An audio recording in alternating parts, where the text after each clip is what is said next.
Hi everyone, today I am going to show you how to make this knotted headband tutorial using the heat seal tool.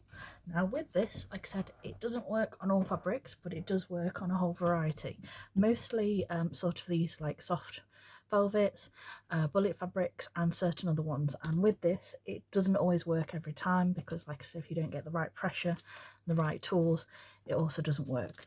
Now I have this one, which is a simple soldering iron. This one's got the angled tip, which is normally the best one to use. And I've got my little stand, which comes with a little cleaning pad and the scouring to remove any fabric from the tip. But if you have got haven't got a little tool and you've got the more basic stand, you can use a cup with a steel wool scouring pad and keep it in there instead. So there's your tip. And from this, typically with your tool, you get a set of these. You'll get the angled one, which is one I have on, and you have these varieties as well. So you've got like the tip ends. The best one to use is this angled one or this very pointed sharp tip, and you can get replacements of these as well. So I've just ordered some more of the angled one. So there you go, you can see I've got a new angled one which I've got on my new tool. And if you ever want a replacement, you get this little bit here.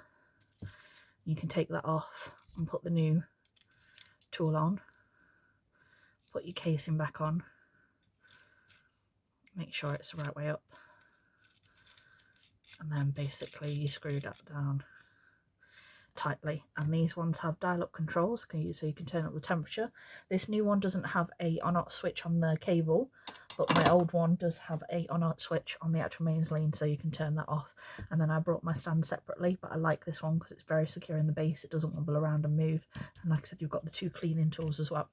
So I'm just going to move this to one side a little bit. I'm going to leave that there in the way. And then I've got my fabric, and I'm using like a velvet squishy, and this one is from PB Fabrics, and it's a really nice pretty one here. And I use 50 centimeters by 20 centimeters, and this is what it turns out to look like. And then what I do is I take my fabric, you want to fold it in half with the pattern on the inside, and the main two components of this is this ruler and this ruler. So you want a glass cutting board to cut on, otherwise it won't work. And you want this one, which is a very curved ruler, and it is in metal, and a metal ruler of some type. And you need a lot of pressure. So this one is the version that it is. I do apologise if anyone's got a mind, but this one is £12 by itself. It sounds like a lot of money, but it is worth the investment because it will save you so many time and give you the professional finish. If you don't get this version, I tried it with wrapping my original template in foil. It does work to some extent, but it doesn't give you clean cuts, and it doesn't give you clean cuts even a fraction of the amount of time that this does. So you want this version, and we're going to be using it at this angle. So like I said, I do apologise because some of the imagery does look a bit, if you've got a dirty mind. So with this, I do apologise, but I'll put the link below for this tool to get it from AliExpress, because I looked all over Amazon and other places, and the only place I can find it is quite literally AliExpress. But I will put a link in the video for you to buy the version.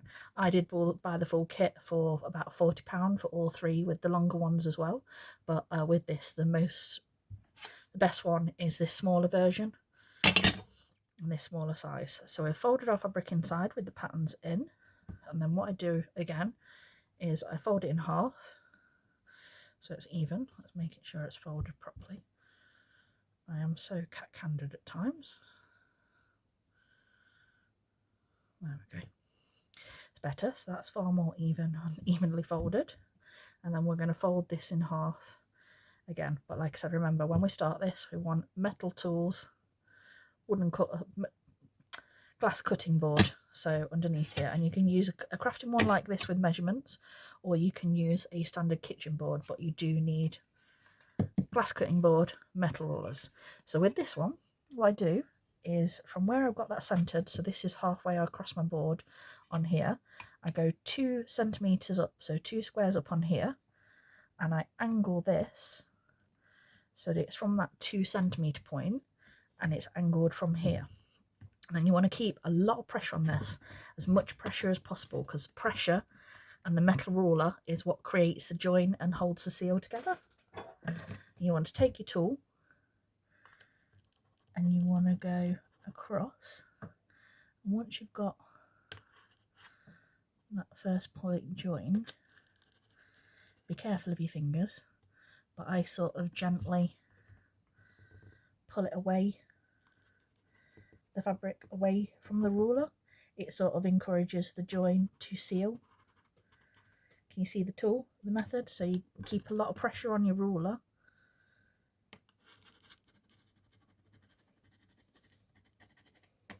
With this hand, and then you sort of use that one to pull it away. And then the other thing I do is I just go along it again there to give it a bit more heat. And you'll see in a moment, you've got a nice clean join all the way along. Now occasionally, like I said, can you see here where it doesn't look as well to beginning? Sometimes that wouldn't have sealed, and you can sort of just put your ruler back on the desk and sort of move it down a tiny bit and redo it. But most of the time you'll get a really pretty, while it doesn't join there, you can see the difference. While it doesn't always join together there, it normally seals on this piece. And then you want to repeat the opposite side.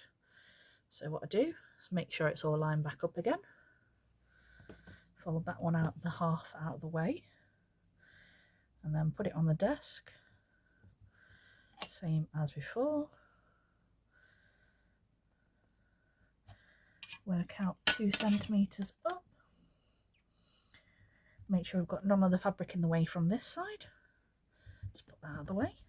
Make sure you've got a lot of pressure, as much pressure as you can possibly apply with your hand. Go right against your ruler, because like I said, it's the combination of the pressure and the seal. And I've just literally heard my Amazon posting, which is my key fobs for a project that I'm currently working on as well.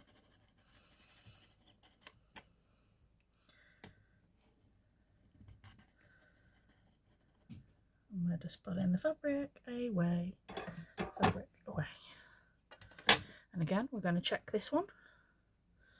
And I just sort of check. There we go, nice clean join on this side as well. And then we can take these 2 pieces out of the way. And we've got this. And then what I do to do the ends is you fold the ends so you've got this nice squared. Make sure that one of your seal lines is right in the middle. And then you take your little metal ruler, you do about ½ centimetre up, a lot of pressure as I said, go straight across, take that off,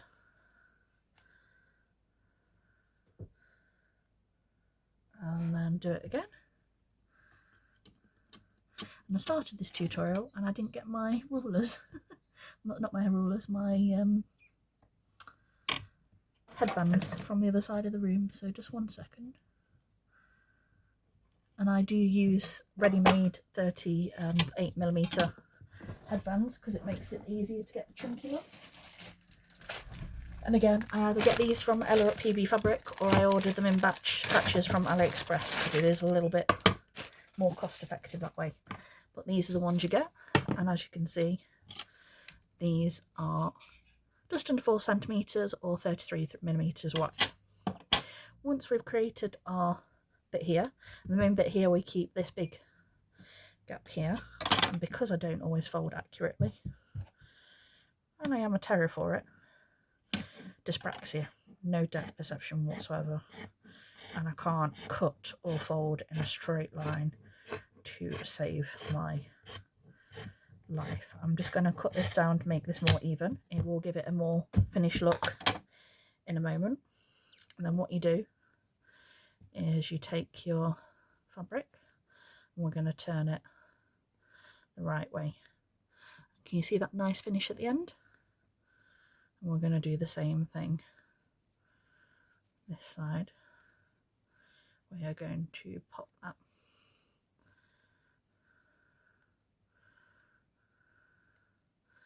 through there. And then this is what it looks like in the end. So you've got your nice finish ends, and we've got our gap in the center. And then what I do is you take this bit, so you've got this shape, and what you do is you make like a knot. And what you want to do is I try and get it so that the seals are all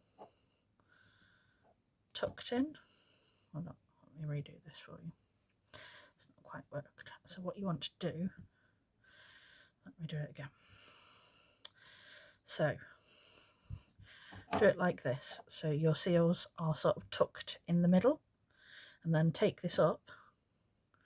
And then what you want to do is, so your seals stay hidden in the knot, you want to take it so you can feel your seal under each finger as you're doing this, and that the seal's like in this centre bit here, and then you pull it in so you get your knot. And what that does is that's going to hide all of the non-sealed bits inside, and this is what it will look like at this moment in time. And then what you want to do is take your headband, thread that through the base side of the knot, and then what you do from here is you find one of your gaps, so where we've not fully sealed it, and then you take your headband down until your feet hits there, and then push your knot all the way along.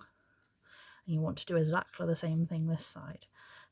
Push it down until you can reach your bit. You sort of push this up a bit to get it in this side, and then push that back until your foot of your headband hits both here, and then you can move your knot into the centre. And then what you do to make it more even is you pull your knot